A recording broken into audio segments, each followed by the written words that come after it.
Is Oblivion better than Skyrim? Well, I've been diving into Cyrodiil for the very first time lately, and let me tell you, this game still has it.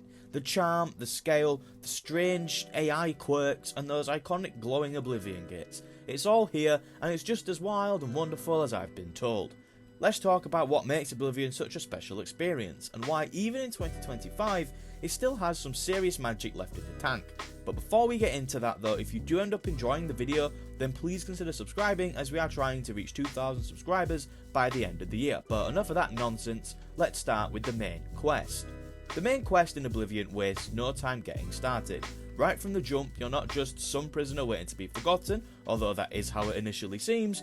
Within minutes, the Emperor, voiced by Sir Patrick Stewart, by the way, what the hell is that about, literally walks into your cell. He's calm, he's mysterious, and then a few minutes later, he's dead. And boom, the entire Empire is thrown into chaos. The last heir is missing, cultists are trying to end reality, and you are just somebody who was in the cell. Or are you? This sense of sudden importance thrust onto a seemingly ordinary person is such a strong narrative hook. There is no slow burn. The stakes are immediately world ending, and they only escalate from there. The first time you see an Oblivion Gate open in the wild is awesome. Giant fiery rifts into a nightmarish realm just tearing into the landscape. Stepping through one is like walking into hell. The sky turns red, everything's on fire, and Daedra are suddenly everywhere. The game doesn't just tell you that the world's in danger, it shows you, and then it makes you the one responsible for fixing it. You show up at Kvatch and it's already in ruins, the city's half destroyed, survivors are clinging to life, and you're asked to lead the charge into Oblivion itself to rescue everyone.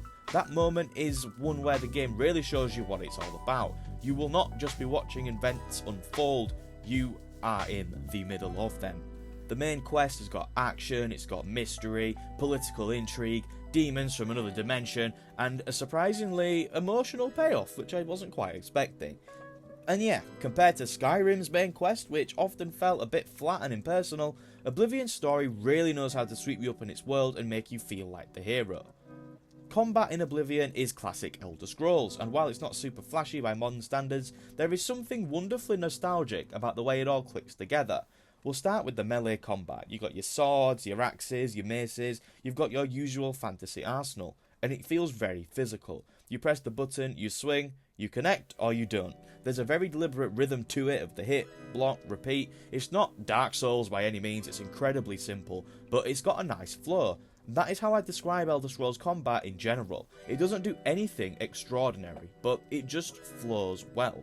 One of the cool little touches is the power attacks. You can hold the button a little bit longer and you can do a big sweeping swing, which can stagger enemies, but it also makes you more likely to miss. You also seem to have these combos when you swing. You won't just hit swing, swing, swing the same way. You'll do mini combos when you do it, and it prevents you from just being able to spam the attack button. Archery is a much slower paced style, but it's still quite rewarding. There's no aim assist or fancy crosshairs, it's just you, your bow, and knowing when to time. Landing a shot from distance feels really earned, especially if you're sneaking and trying to land a critical hit. You hear the satisfying thunk as the arrow lands, and it just feels really good. It's not the most fluid system, but it is immersive, especially if you enjoy sneaking around and picking off enemies. The stealth archer build is still alive in Oblivion. But where I really had the most fun combat-wise was with the magic. Whilst I'd never played Oblivion before, I played Skyrim a few times, and strangely, I'd never actually played with magic too much, so I thought, why not do that with Oblivion this time?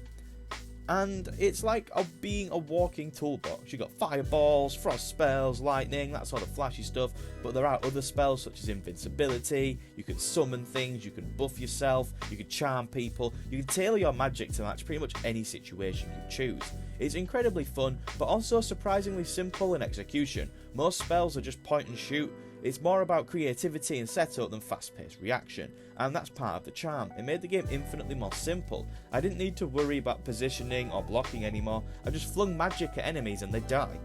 What's interesting is that the feel of the combat in Oblivion is very close to Skyrim. You can tell that the DNA is the same. Real-time action, no pause-based menus, build flexibility, and with the same core systems. But Skyrim definitely polished the mechanics a bit more. Hits felt meatier, the animations were smoother, and dual wielding the spells and weapons added a lot more flexibility. But Oblivion still holds its own, especially when you embrace the weirdness and lean into what makes each combat style unique. It's not about perfection, it's about whatever you want to do, and the game gives you plenty of options. There's something incredibly comforting about stepping into the world of Oblivion. Cyrodiil might not be as visually dynamic or geographically varied as Skyrim is, but there's a calm beauty to it. Wide green fields, ancient forests, foggy swamps, sunlit hills, they make you just want to walk. Or fast travel. And that's a little weird thing that stood out to me as somebody that has never played Oblivion before. You can fast travel to every major city right from the start. No need to discover them first, just open the map, click the city and you're there, right from the beginning of the game. This feels totally strange now, especially after almost 2 decades at least of games conditioning you to unlock travel points by actually visiting them. But at the same time, I actually kind of really liked it. It's like the game just trusts you. It doesn't punish you for wanting to jump into a city and see what's going on there early. It gives you all of the freedom right away, and that I found was really refreshing. That little glint on your compass could be a bandit camp, it could be a haunted ruin, it could be someone yelling at you about something. You never know what you're going to find when you're exploring Cyrodiil. That unpredictability is part of what makes the world feel so alive, even with its age showing in certain places. However, we need to talk about the dungeons. If you've played more than 3 dungeons, then you've probably seen about 80% of them. They tend to share the same layouts, the same textures, and the same general vibe. It's almost like the game got a little bit too enthusiastic with the old copy-paste button. There are exceptions, mainly when a dungeon ties into a main quest, but for the most part they can get repetitive really quickly. It doesn't ruin the experience, but it did make dungeon diving feel a little bit too grindy for my liking. And this is obviously one area where Skyrim really improved things. I'm not necessarily willing to, criticise Oblivion too hard for this because the game is 19 years old, I believe. So it's to be expected that some corners will have been cut in that sense. But the way Skyrim improved on it was natural and felt really good.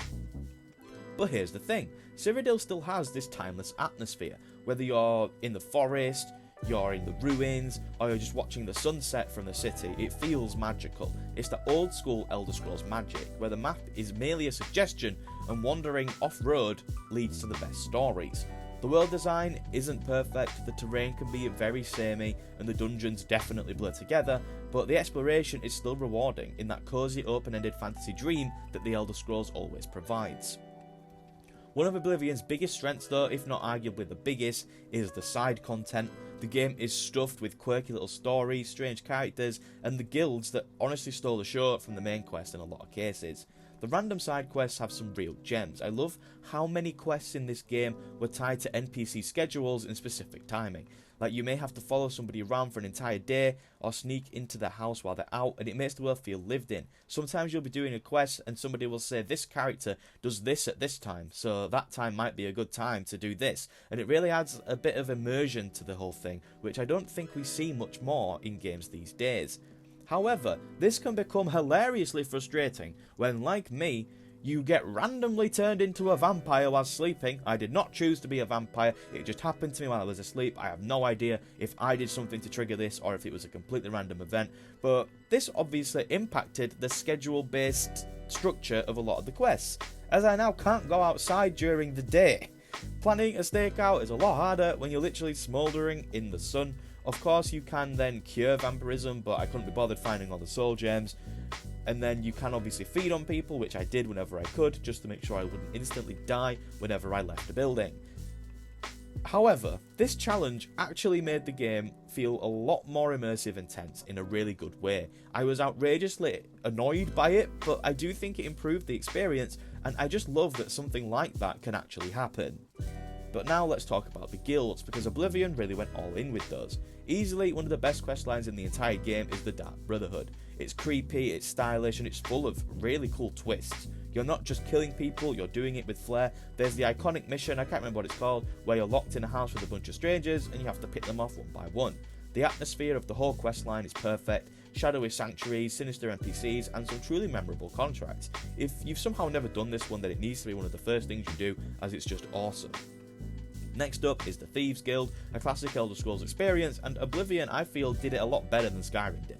It's got a nice progression, you steal cheap stuff, and then you're suddenly in a full-blown conspiracy with the Grey Fox. What makes this one shine is how the stealth is just so It's not the most immersive stealth ever, but it really is linked into how all of the quests work. It's a proper thief fantasy, a lot less flashy than say the Dark Brotherhood, but just as satisfying in its own right. Now the Fighters Guild I thought was the most disappointing one. You get a lot of go here and kill this things, and there is a light storyline about corruption and rival factions, and there are a couple moments where I was like, oh, okay, but it never really feels like it's going anywhere particularly exciting. It's extremely vanilla, and it's something to do, but definitely the weakest one. The Mages Guild is one I really wanted to love, but it's really slow to start. You have to travel to all of the Mages Guilds in the game and get recommendations, and these early quests are so bland. They do pick up and they do get better, but I feel like the quest line just kind of fizzles a bit. I didn't think it was particularly strong. But the beauty of Oblivion is that even the weaker guilds still have that old school charm. The characters can be memorable, the voice acting is hilariously inconsistent, and the world reacts to your progress whether you're doing any of them.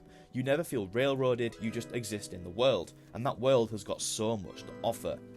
And finally, there's the Shivering Isles, the DLC. The moment you step through that mysterious portal outside Bravel, you know you're in for something completely different. The colours are much more vibrant, the creatures are much weirder, and the mood shifts from this heroic fantasy into something far more surreal and unsettling. The realm is split into two halves, Mania and Dementia, and they reflect two sides of madness. Mania is bright, flowery, colourful. Dementia is dark, moody, and full of paranoia. Exploring both sides feels like living inside a giant metaphor. Every town, every plant, it practically oozes personality. Or psychosis. One of the biggest upgrades in the Shivering Isles is the dungeon design. It's absolute night and day. Unlike the main game's repetitive ruins and caves, the dungeons here are much more creative. They're a lot weirder in shape, they're filled with bizarre traps and weird creatures. There's even a quest where you get to mentally or physically destroy 3 adventurers, which I thought was pretty awesome. The questline itself is full of intrigue, shifting allegiances, and a sense of cosmic insanity that made it pretty difficult to predict where it was all going. So, is Oblivion better than Skyrim? I'm going to lean towards no. But I'm going to preface that statement by pointing out that I do think most people, not all people, most people, generally view their first Elder Scrolls experience as their favourite. There's something about that first foray into one of the series' worlds that just remains a core memory, and replay as many times as you want, that feeling can't be replicated. I still loved Oblivion though. I can easily see why it's regarded so highly, a thoroughly enjoyable experience that struck so deeply with me that I enjoyed it even when it frustrated me. Oblivion is clearly an all-timer, and I'm incredibly grateful that I finally got the chance to dive into Cyrodiil for myself. Thank you for making it to the end of the video. I hope that you did enjoy it. If you did, then please consider leaving a like, as it really does help. And if you want to see more videos from me, then make sure to subscribe. Remember, we are trying to get to 2,000 subscribers this year. I upload at least one video a week, but for now that is all. Have a nice day, and goodbye.